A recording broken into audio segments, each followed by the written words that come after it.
Yo fui al ILSE, que es un colegio que depende de la Universidad de Buenos Aires. Fui 2 años ahí, después me pegaron una patada en el culo y terminé en el normal. ¿Porque tiene políticas o nada que ver? ¿O No comportamiento? compaginábamos la institución ¿Y vos? y yo. Cuestiones así reglamentarias que a mí me parecían ridículas, protocolares y como yo soy liberal en ese plano. Sí. Pero bueno, yo llevaba al extremo todas esas situaciones. Después hay una diferencia también en lo que son funcionarios públicos y lo que son estudiantes, ¿cierto? No, concentrémonos si querés en los estudiantes. Claro, los estudiantes, y bueno, si hay estudiantes que cursan y quieren pregonar esas ideas en las facultades sociales, probablemente hay muchachitos, no me acuerdo el nombre ahora, pero van a presentar su lista y nosotros no vamos a vetar que presenten la lista. Vamos a hacer la vida imposible.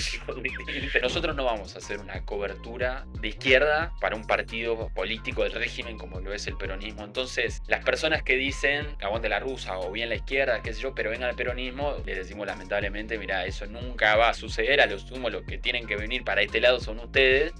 Hola amigos, ¿cómo están? Bienvenidos a una nueva entrevista aquí en Política Analizada. Mi nombre es Julián Galeano y hoy tenemos el placer de entrevistar por primera vez en este canal a Luca Bonfante. Luca, bienvenido. ¿Cómo estás, Juli? ¿Todo bien? Luca, ¿cierto? Sí, Luca como Luca Prodan. Sin S. Sin ese. ¿Cuál es la ¿Hay alguna diferenciación profunda entre Luca y Lucas? Para mí sí.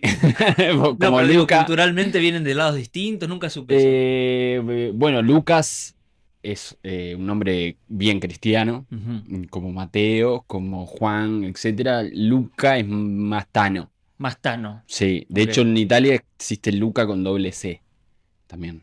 De hecho hay un pueblo que se llama Luca con ¿En doble serio? C, en el medio de la Toscana. Bien. Sí, sí, un pueblo amurallado, muy simpático. Y Luca Bonfante, bueno, es full tano. Es full Tano. Sí, full tano. Y para ir directo al hueso, ¿sos o no sos hijo de Miriam Bregman? Porque, No, hijo. porque te juro que puse en Google para pensar alguno, dije Luca Bonfante y al lado las primeras opciones, hijo de Miriam Bregman. Chiquen, pará, ¿por qué el algoritmo me muestra esto? Pero no sos el hijo de Miriam Bregman. No soy. Eso, ¿sabés cómo empezó? Cuando fueron las tomas del 2024. Sí, Que hubo una cuenta, ya no me acuerdo cuál, una cuenta de Twitter que puso el hijo de Miriam Bregman y ahora lo quieren acomodar no sé dónde. Y como mucho Se fake instaló. news se instala y hay gente que lo cree en serio. claro, sí. Eh, Bueno, es que tenés el mismo pelo, entonces sí, o sea, no es tan loco en términos de ideológico, sí, sí. ideológicos y además puede decir, bueno, no es que tan diferentes así y eso, pero era una joda y quedó. Pero no, Miriam es compañera. Es compañera. Sí. No Bien. es mi madre. No es tu Lucas, queremos conocer un poco tu visión política. Estamos en la semana ya de las elecciones en la universidad, donde la izquierda siempre está muy presente. Pero para empezar, lo que a mí siempre me interesa del militante político no es tanto preguntarte qué te sedujo de la izquierda, sino qué te hizo dar el paso al frente. Porque viste que una cosa es decir, che, me gusta la izquierda, voto a Total. la izquierda, reparto folletos, pero otra cosa es pongo la cara, milito. Y sos uno de los referentes de la izquierda a nivel nacional. Entonces, preguntarte primero por ahí, ¿cuál fue el puntapié inicial que vos dijiste, che, sí, quiero hablar de la izquierda, defender estas ideas? Yo empecé a militar cuando todavía estaba el kirchnerismo. Ujú. Yo estaba en el colegio secundario, última etapa ya del kirchnerismo. 2014, 2015. La devaluación que hizo Kicillof ese año. También ya era la etapa más decadente, escándalos, la economía ya andaba flaqueando. Me acuerdo mucho un acuerdo que hizo el gobierno de Cristina entre YPF y Chevron, y ese acuerdo no era público, sino que se hizo a libro cerrado. Entonces yo en ese momento dije, che, esto no me cierra, digamos, y empecé a involucrarme más con lo que tenía a disposición en ese momento en el colegio secundario, que es, yo fui al ILSE, que es un colegio que depende de la Universidad de Buenos Aires. Fui 2 años ahí, después me pegaron una patada en el culo y terminé en el normal ¿Porque 1. tiene políticas o nada que ver? ¿O No comportamiento? compaginábamos la institución Y vos. y yo. Ok. No, más que nada por cuestiones así reglamentarias que a mí me parecían ridículas, protocolares y como yo soy liberal en ese plano. Sí. Por ejemplo, no sé, no te permitían usar, qué sé yo, un buzo de otro color que no sea El de la institución. azul o negro y qué sé yo. A veces estaba sucio y yo clavaba uno verde y te sancionaban. A mí me pareció una ridiculez. Pero bueno, yo llevaba al extremo todas esas situaciones. Entonces terminé en Normal 1, que también es un colegio con mucha tradición política en la ciudad de Buenos Aires. Hay muchos colegios secundarios que tienen una fuerte tradición política, el centro de estudiantes, ligada a, bueno, 24 de marzo, 16 de septiembre, Noche de los Lápices. Y en ese momento también estaba emergiendo el movimiento de mujeres. La primera etapa del movimiento de mujeres, al calor de Ni Una Menos, todo. Entonces en ese momento era como también una tendencia en esos colegios a involucrarse. No fue algo tan, bueno, ahora voy a dar un paso, sino que más bien El era... movimiento te llevó. Hay algo ¿Pero de a eso. un centro de estudiantes o ya partido izquierda? Y partido izquierda tiene que ver un poco por estas cosas que yo decía del kirchnerismo que a mí no me cerraban, esas contradicciones en el discurso, que ya para esa época eran muy notorias, en el plano económico, en el plano también de lo que se decía, también cómo se actuaba con la izquierda, y también ahí entra, no se puede negar la tradición, si se quiere, más política de mi familia, porque en mi familia mi abuela fue militante, peronista, fue montonera, mi mamá también militó en la Juventud Universitaria Peronista en la Facultad de Medicina. La otra parte paterna es evangelista y mi padre es de izquierda, entonces yo como que en el menú tenía para elegir. Claro. Pero los evangelistas de qué partidos, ponele, o no No, participaban. ellos bancan a Milei. Ok. Sí, sí. Siempre más del lado de Cynthia derecha, Houghton. pro Cynthia Claro, Houghton, el tema es que Milei. también mi viejo y su hermano, mi tío, cuando volvió la democracia, hay todo también un ala del cristianismo y la religión que al calor de toda la lucha por los derechos humanos se izquierdizó un poco también, Ujú. ¿no? Entonces ellos vienen, él hizo ese Esa curva, recorrido, sí, esa sí. curva que fueron varios, así que quizás eran cristianos, católicos y terminaron la militancia política partidaria en esa época, ¿no? 83 en adelante. Bien. Entonces yo tenía como un menú para elegir. No muy amplio igual. Y tenías peronistas, bueno, de izquierda y evangelistas, qué Sí, sé yo. sí. O sea, faltaba algún radical, Claro, quizás. para tener, sí, sí. Eh, pero sí me parecía la coherencia de la izquierda me llamó, fue lo primero que me llamó. ¿Y cómo llegaste a Miriam, a Nicolás, digamos, a las primeras líneas de la izquierda? Bueno, cuando yo empecé a militar, ni Nicolás del Caño todavía no era Nicolás del Caño y Miriam Bregman todavía no era Miriam Bregman, ¿no es cierto? Ujú. Yo empecé a militar en el año 2013, 14, muy pibe, segundo año, tercer año, que en la militancia secundaria y esa edad el involucramiento es sobre todo emocional. Sí, sí. No es tanto de, bueno, no es Fundamentos. fundamentos económicos, el programa para sacar de la miseria al país, sino que es más bien la sensibilidad por las injusticias, por involucramiento más emocional característico de esa edad, que es todo volátil y todo es por descubrirse. Entonces, en esos años sí empecé a intentar conocer más. Me acuerdo en ese momento también estuvieron los cortes por Lear en 2014, una fábrica ubicada en la Panamericana, donde habían despedido trabajadores, una multinacional yanqui y el gobierno de Cristina con Bernie a la cabeza los reprimió. Y yo veía también a los centros de estudiantes de alguna facultad de la UBA que iban a apoyarlos, a esos trabajadores. Y ahí decía, mira qué interesante esa cruza. ¿Por qué tipo van estos estudiantes de historia o Ujú. de sociales o Sí, de sí. económicas a bancar a trabajadores en la zona norte? Qué curioso esto.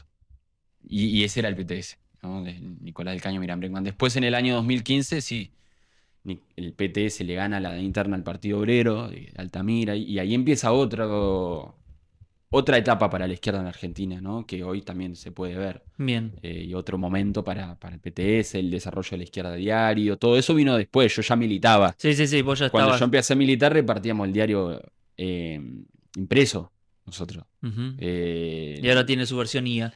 Exactamente, entonces todo eso sucedió fue una apuesta consciente, digamos, a también revolucionar los medios comunicacionales de la izquierda, que yo creo que si bien algunas cosas pueden faltar o seguir ajustando, ha habido realmente una revolución en términos comunicacionales de la Ujú. izquierda ligado también a las redes sociales, ligado al diario impreso, y ahora es digital y tienen 1 millón de entradas por mes, digamos, en la Sí, sí, sí. Argentina, y conexiones internacionales con otras organizaciones hermanas.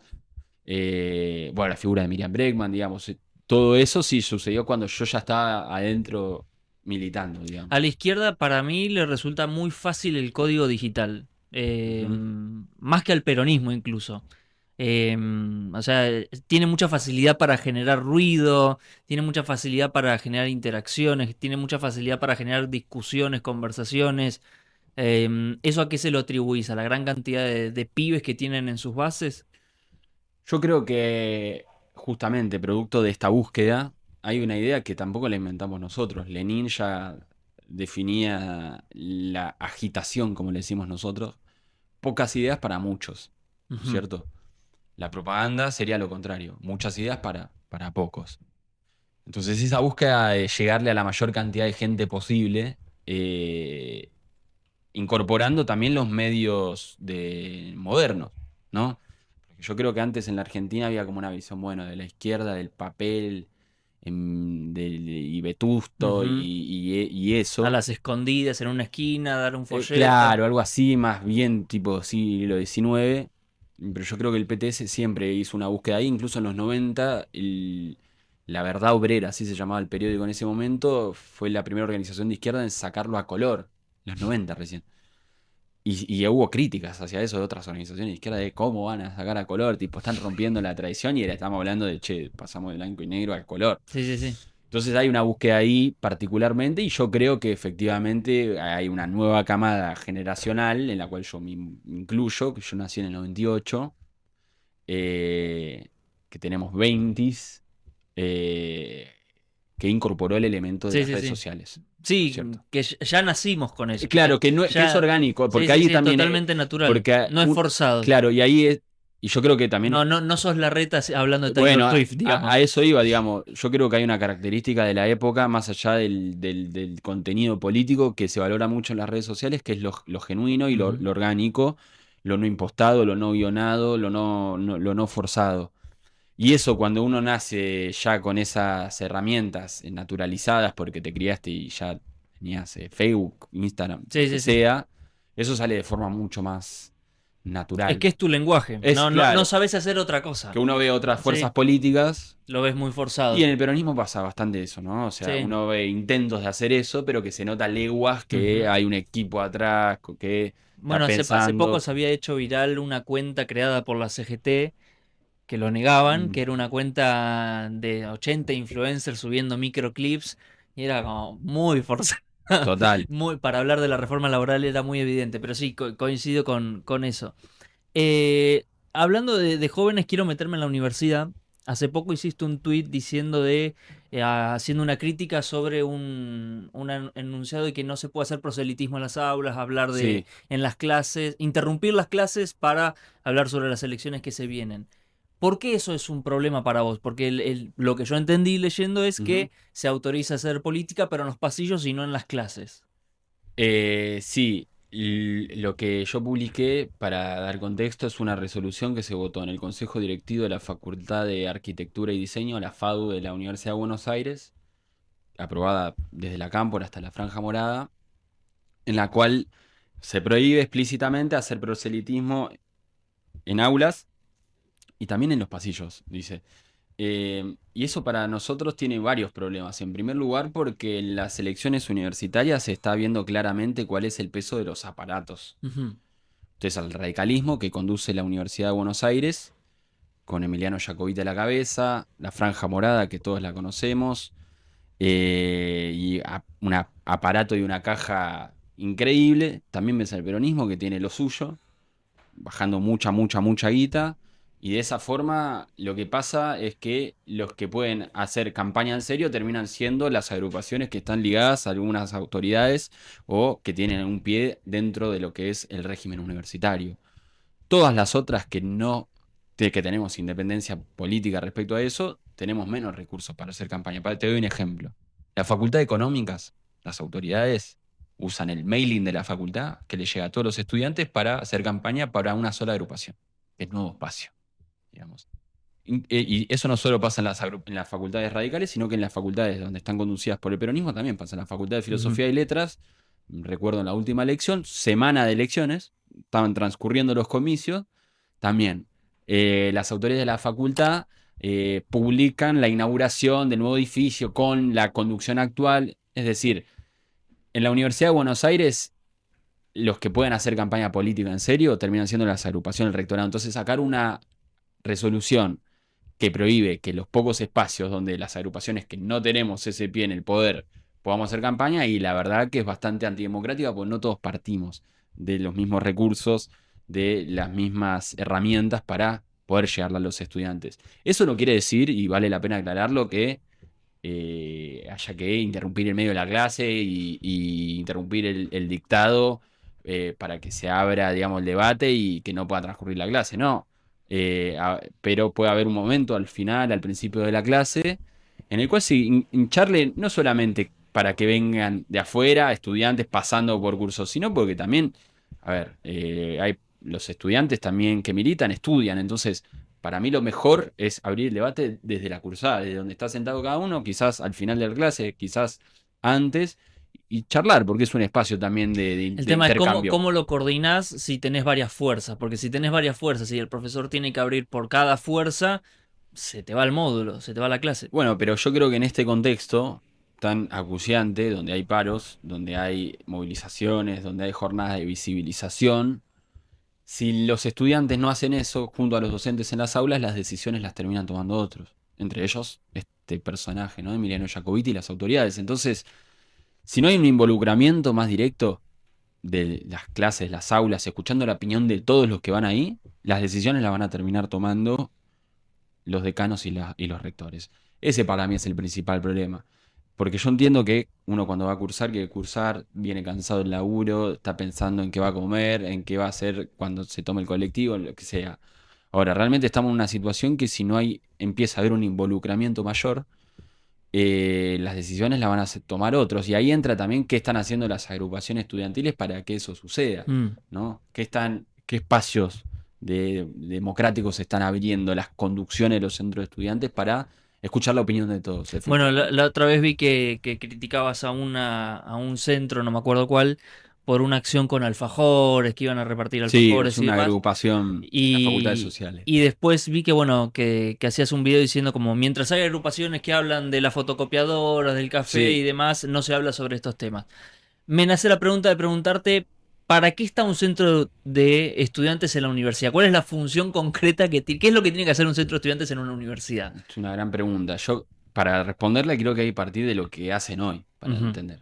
Hoy, la mayor parte de los centros de estudiantes funcionan como un apéndice de las autoridades. ujú, Es decir, reemplazan una función que debería estar garantizada por la propia institución, como por ejemplo las fotocopias, como por ejemplo el otorgamiento de becas, como por ejemplo la comida. En la Universidad Argentina solía haber comedores, digamos, en otras universidades del mundo también, digamos, y no estoy hablando de ningún país no, sí, socialista, sí, sí. ¿no? O sea, en Francia hasta hay un órgano encargado de darle a los estudiantes vivienda, garantizarles las cuestiones básicas para que no abandonen el estudio y puedan cursar. Eso en la Argentina se fue diluyendo. El momento en el que se sacaron los comedores gratuitos fue, por ejemplo, en la dictadura de Onganía. Entonces, después del regreso de la democracia, la función que empezaron a cumplir muchos centros de estudiantes era a ser secretarios y secretarias de las autoridades, cumpliendo funciones que debería cumplir eso, ¿no? La propia institución. Entonces, eso es lo que sucede hoy con los centros de estudiantes. ¿Para qué deberían servir? Bueno, los centros de estudiantes son la herramienta de organización del claustro estudiantil. Debería ser el lugar donde se piensen no solo los reclamos más inmediatos, boleto educativo, las necesidades más inmediatas para poder garantizar la cursada, Ujú. elementales, sino también problematizar, por ejemplo, los planes de estudio. Che, este plan de estudio está actualizado, ¿no? ¿Al servicio de qué está esto que estudiamos? Armar polémicas, por ejemplo, como solía haber, incluso ahora hay muchos menos debates entre cátedras que tengan distintas posturas. Por ejemplo, en la Facultad de Economía sería muy interesante que una cátedra con una visión más liberal debata con una visión más marxista o lo que sea. Sí. Bueno, los centros de estudiantes eso no le dan ni siquiera pelota, digamos. Entonces, el movimiento estudiantil en la Argentina y en otras partes del mundo eh, supo tener esas características de ser, digamos, un actor social. En la Argentina además hay 2 millones de estudiantes universitarios. Es un sujeto con peso y en la opinión pública, y esto se vio también, digamos, claramente durante estos 2 años y medio de gobierno de Milei. La universidad como sujeto, la comunidad universitaria tiene peso. Entonces yo creo que los centros de estudiantes deberían cumplir una función de problematizar la universidad, quiénes ingresan, cómo permanecen, y también pensar al servicio de qué puede estar esa universidad y al servicio de que se pone, además de como herramientas de lucha, que eso quizás es la idea de la izquierda que capaz está más clara, de apoyar los conflictos Sí. obreros que hay, de solidaridad con otros sectores en lucha. No me detengo en eso porque quizás hacia afuera es lo que más presente se ve que, no sé, por ejemplo, nosotros de la Secretaría General de Filosofía y Letras vamos con los jubilados, etcétera, ¿no? Hablamos también de causas internacionales. En otras partes del mundo, por lo de Palestina, también hubo muchos estudiantes que se involucraron, digamos. Ujú.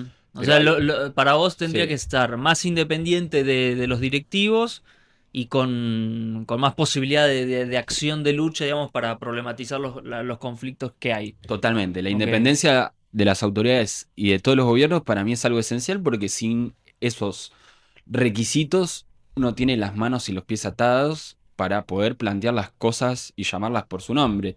No sé, por ejemplo, la Facultad de Filosofía y Letras hace 2 años recortaron los horarios de cursada. Sacaron 1 hora a la mañana y 1 hora a la tarde.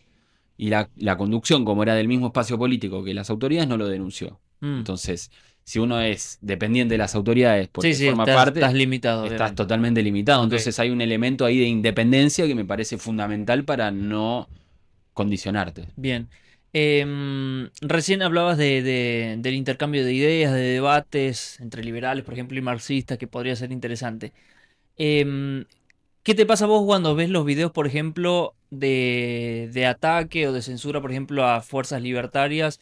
Por ejemplo, cuando les prohíben ingresar a una mesa o cuando los atacan en algunos debates o cuando no, directamente no los dejan debatir. ¿Qué te pasa con esas acciones?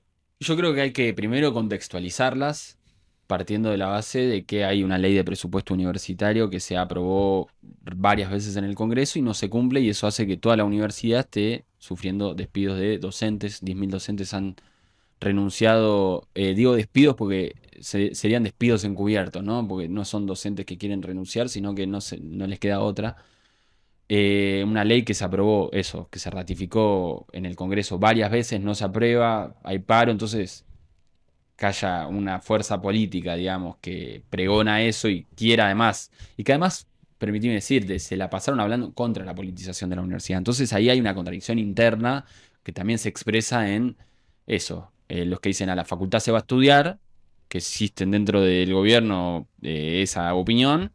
Y que hay que liberarla del germen marxista infiltrado, y después otros que dicen, bueno, no, hay que dar un paso y construir una corriente universitaria que ya supo haber en la universidad, sobre todo en la Universidad de Buenos Aires, corrientes liberales, sin ir más lejos, la UPAU del famoso Carlos Ujú. Maslatón, que en la Universidad de Buenos Aires en los 80 llegó hasta ganarle varios centros de estudiantes a la Franja Morada. Entonces, creo que esas situaciones hay que contextualizarlas ahí, ¿no? En este contexto en el que está teniendo lugar. Después hay una diferencia también en lo que son funcionarios públicos y lo que son los estudiantes, ¿no es No, cierto? no, Eh, concentrémonos si querés en los estudiantes. Claro, los estudiantes, y bueno, si hay estudiantes que cursan y quieren pregonar esas ideas, no sé, en las facultades sociales probablemente hay muchachitos, no me acuerdo el nombre ahora, pero van a presentar su lista y nosotros no vamos a vetar que presenten la lista, digamos. Le vamos a hacer la vida imposible con distinta, pero no vamos a prohibir que... Pero yo banco ponerle lo de Sí, la vida imposible en términos de folclore. Ponerle el folclore no sé, molestémonos de alguna forma. Bueno, dale, te la negocio. sí. Pero hay videos donde hay agresiones físicas y es literal, tipo interrumpir una charla al grito de facho, facho, váyanse y que se termine la charla, es un poco también contradictorio con esto de fomentar la diversidad de las voces. Pasa que una cosa es una charla en la cual se va a hacer proselitismo justamente y a justificar las políticas que están teniendo lugar en la universidad en este momento. Y otra es, bueno, armemos un debate al respecto. Son cosas distintas, porque uno es, che, por ejemplo, el subsecretario de Políticas Universitarias, Alejandro Álvarez, se la pasa más tiempo en Twitter que otra cosa, y contestando a mí lo tuve que bloquear porque era un pesado. El tipo se la pasa provocando todo el tiempo en Twitter, digamos, justificando que los docentes cobren lo que cobran, atacando otras organizaciones, atacando a otros estudiantes. Entonces, si un tipo así va a la universidad y y también eso para mí hay que entenderlo con lo que está sucediendo con Adorni ahora. Es un muchacho que desde que asumió pasó hablando mal de todos los sectores habidos y por haber. Y ahora que está en caída libre y le van a pegar de todos lados, porque es así. Yo creo que eso sucede en varios funcionarios públicos del gobierno que pensaron que la luna de miel con el gobierno era eterna y bueno, ahora viene el vuelto. Entonces, eso es así. Todo tiene un costo. Si uno Ujú. provoca, tiene un costo. Si uno se la pasa atacando a distintos sectores y tiene un costo, digamos, ¿no? Entonces, eso es así. Creo que se lo buscó el gobierno. Así nomás. ¿Qué querés que te diga? Eh, para cerrar el bloque universitario, ¿quién es Emiliano Jacobiti? Emiliano Jacobiti actualmente es el vicerrector de la Universidad de Buenos Aires y es una persona bastante oscura, acusada de malversar fondos, por ejemplo, para el Hospital de Clínicas. Hace varios años hay una investigación que hizo en su momento Alejandro Berkovich al respecto, que habla bastante de los manejos que tienen los radicales en la Universidad de Buenos Aires, pensando la misma como una caja y como un kiosco al servicio de sus intereses y no para lo que debería estar, ¿no? Y estos días se vio claramente eso, ¿no? Emiliano Jacobiti tenía un discurso respecto al gobierno hace unas semanas, ahora lo cambió porque se cortó el diálogo, nadie sabe por qué. A los docentes que hacen paros, como en los colegios preuniversitarios, del Carlos Pellegrini en la Nacional de Buenos Aires, le descuenta los días de paro.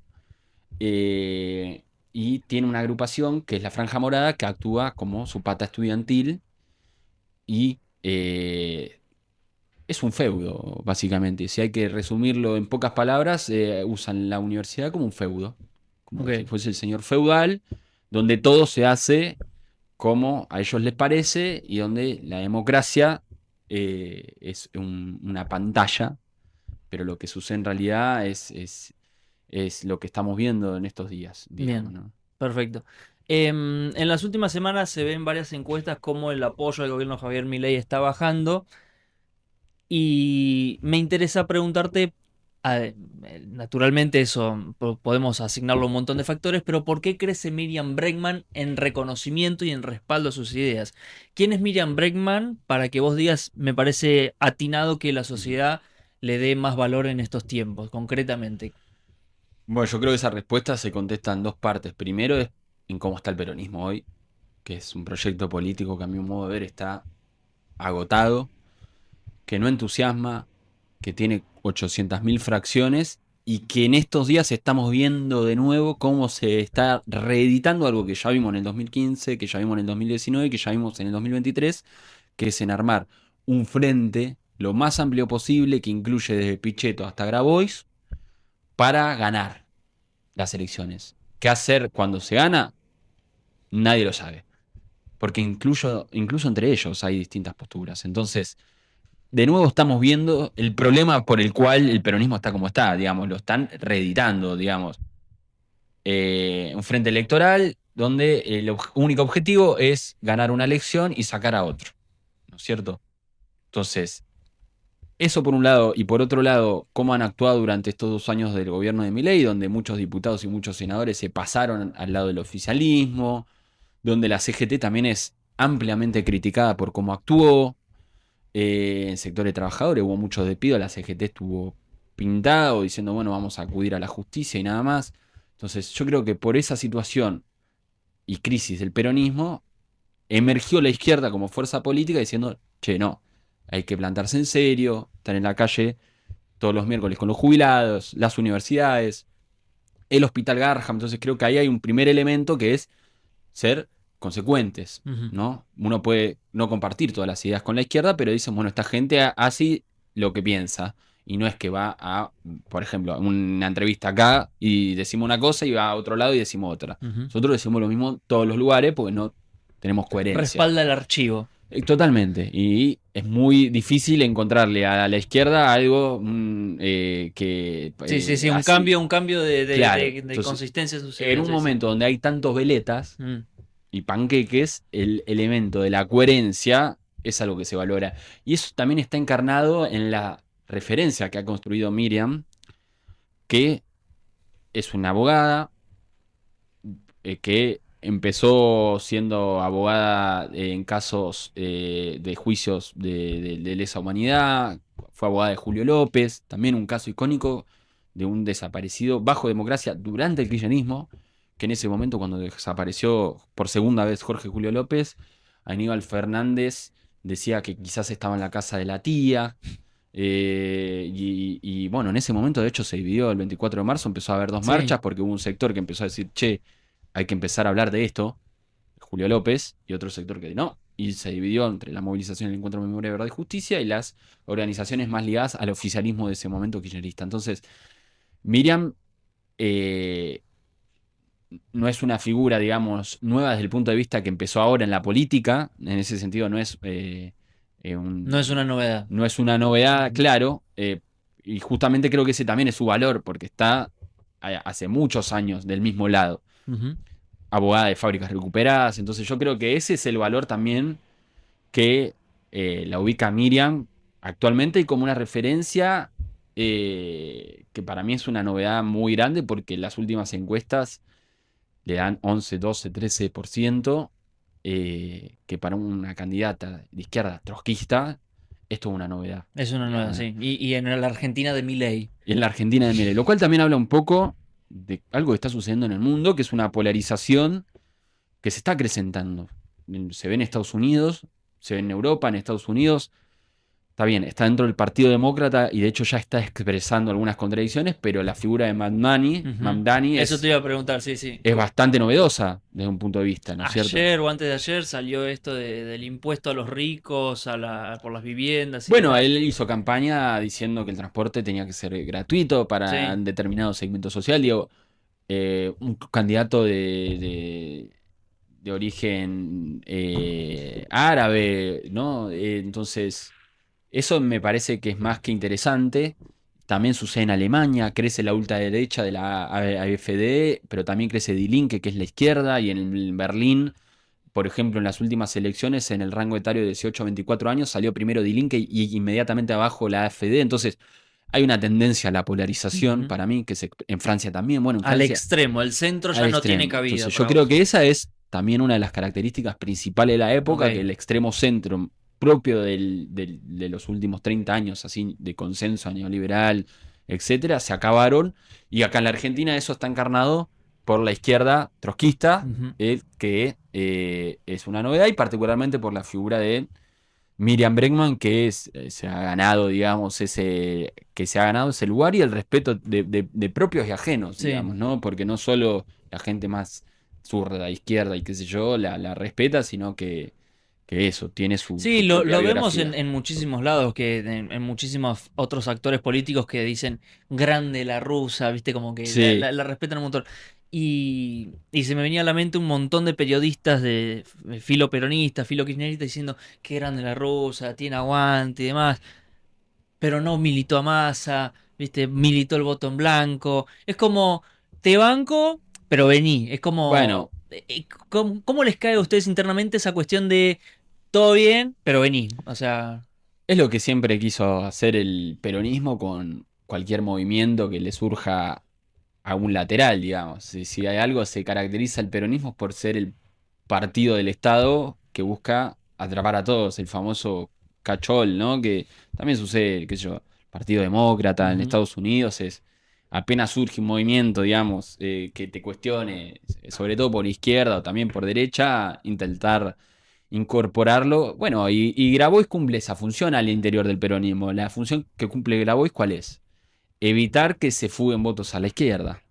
En las últimas elecciones del año 2023 se vio claramente. Ujú. Fueron unas pasos entre Massa y Grabois para que no se vayan Bueno, pero votos. después le entregó en el escenario del programa, ¿te acordás de esa escena? Totalmente, bueno, hacen gestos para intentar disimular Sí, sí, el rol sí. que cumplen, pero Grabois cumple la función de cubrir por izquierdas, por así decirlo, este gran armado que incluye a Massa, ahora incluye a Pichetto y hasta la reta están hablando acá en la Ciudad Sí. Autónoma de Buenos Aires que quieren incluirlo, todo.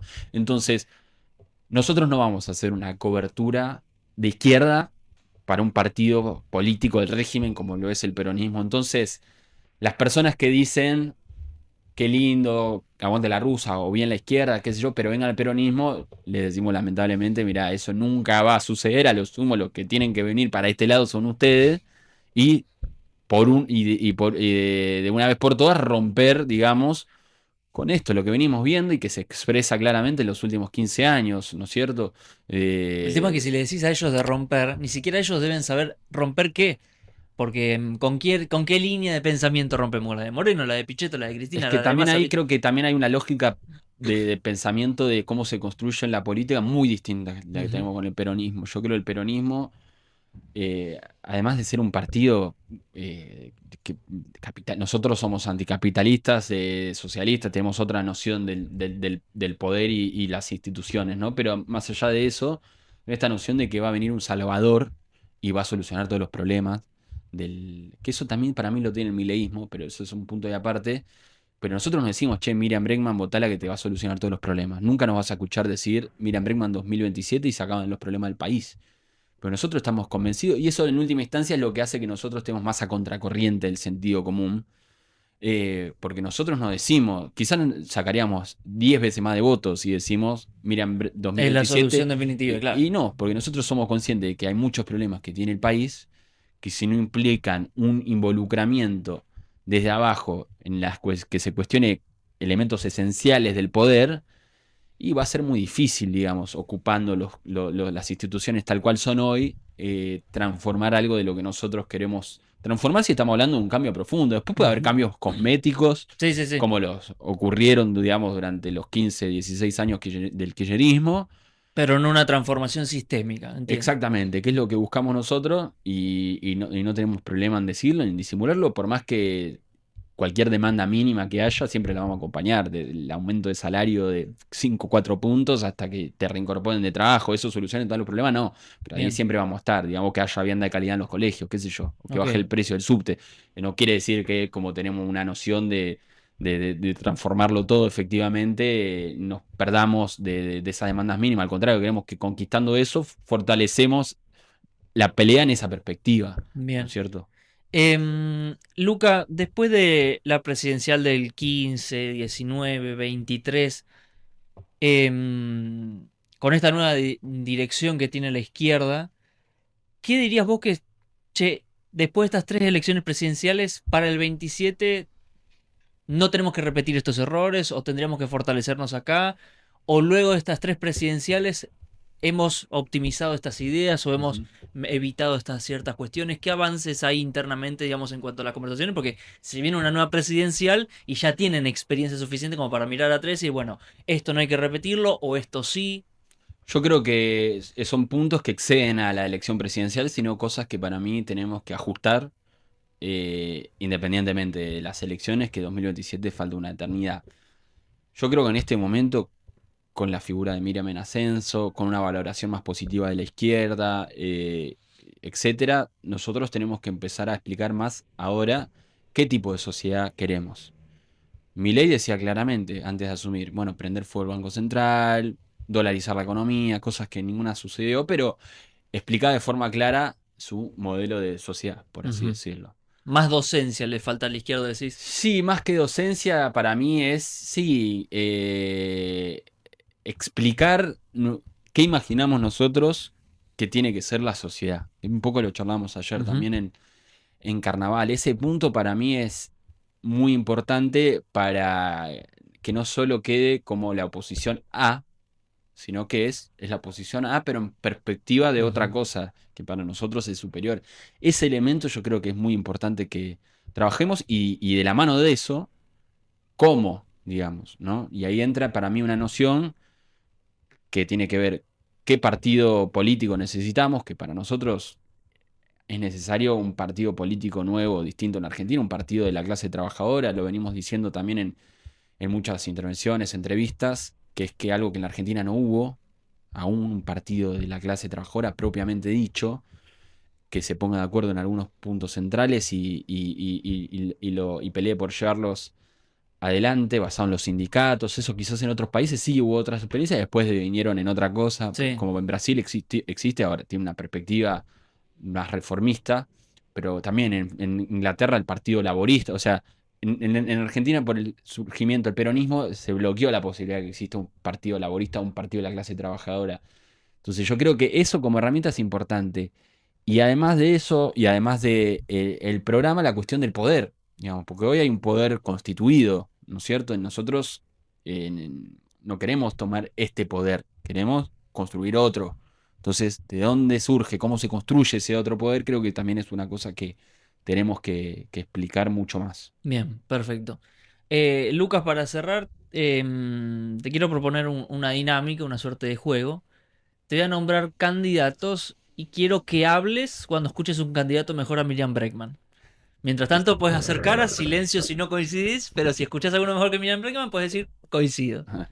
Por ejemplo, Pichetto, Grabois, sin expresiones. Bien. Dante Gebel, Ah, Axel Kicillof, no. Manuela Castañeda, Cristina, Jorge Brito. Aparecía ahorita en la. Ojo, Ojo que puede aparecer. Nico del Caño. Y para mí es la dupla. Es la Es dupla. Batman y Robin. Es Batman y Sí, John y Paul McCartney. Johnny Paul McCartney. Sí. Bien, perfecto. Hay muchísimos nombres. O sea, es increíble que se siga hablando mucho de candidatos. La lógica del 23 yo pensé que había caducado y seguimos en la de tirar nombres hasta que pega alguno. Sí. Y todavía falta que pase el mundial. O sea, ahora están relajados, pero post-mundial Bueno, va a ser lo de Dante intenso. Gebel es toda una operación. De nuevo, lo que hablábamos al principio de lo impostado, de eso, se nota mucho. Uno no puede fabricar un fenómeno outsider desde un laboratorio. El fenómeno Milei, para mí, efectivamente, estuvo motorizado. Fue, bueno, América lo tenía alquilado, pero no es algo que se pueda planificar tanto, como lo Claro. están queriendo hacer con Dante Gebel. El fenómeno Milei empalmó en un momento, está bien, estuvo motorizado efectivamente por un sector todo, pero empalmó con un ánimo social Ujú. y las características personales de Milei Muy también. novedoso por todos lados, sí, sí. Claro, empalmó ahí algo. Y lo que quiere hacer ahora un sector de peronismo con Dante Gebel se nota que es muy forzado, porque quieren como recrear o el nuevo, el outsider, todo, y eso no se puede recrear así, si no surge de forma orgánica, y es muy evidente. Y la guita, y además que Dante Gebel parece un vendedor de autos usados que te genera menos confianza. O sea, vos le dejarías a tu hijo que te lo cuide Dante Gebel, ¿no, boludo? O sea, qué sé yo. El chabón tiene la pinta de tránfuga bárbara, para mí. Pero sí, se nota mucho que lo quieren instalar. Bien, perfecto. Lucas, muchísimas gracias por venir. ¿Cómo se vienen estas semanas de elecciones para los estudiantes que te están viendo? ¿Qué tienen que tener en cuenta? Primero, ¿qué es lo que se vota? Vamos a dar un poco de información. Más allá del proselitismo, se votan, son elecciones obligatorias y de centro de estudiantes. Se votan los representantes del claustro estudiantil que van a ocupar los lugares dentro de lo que son los órganos de cogobierno, consejos directivos, juntas departamentales de carrera en algunos casos. En algunas facultades como sociales se eligen directores de carrera, lo cual es más democrático aún. Eso también cambia por facultad. Las facultades sociales eligen directores de carrera, que para mí es mucho más democrático que incluso en otros lugares. Entonces está bueno saber qué es lo que se vota. Eso por un lado. Se vota también centro de estudiantes, que son nuestras herramientas de organización de los estudiantes, que no deberían tener nada que ver con las autoridades. Y también es importante también a los que nos están viendo que busquen a qué espacio político responde cada agrupación, ¿no es cierto? Porque muchas veces cuando hay campaña electoral en las universidades Se disfraza eso. se disfraza. La Franja Morada nos dicen que son radicales, muchas organizaciones peronistas nos dicen que son peronistas, y así. Entonces está bueno identificar a qué espacio responde cada uno para saber con quién está hablando uno, y después, obviamente, cada uno puede leer las plataformas de cada agrupación y hacer su propia investigación pertinente para ver quién la representa más. Pero la tarea de, che, estos son estos, a mí me parece vital para Bien. saber a quién tenés enfrente. Muchísimas gracias, Lucas, No, por gracias a venir. Juli por la invitación.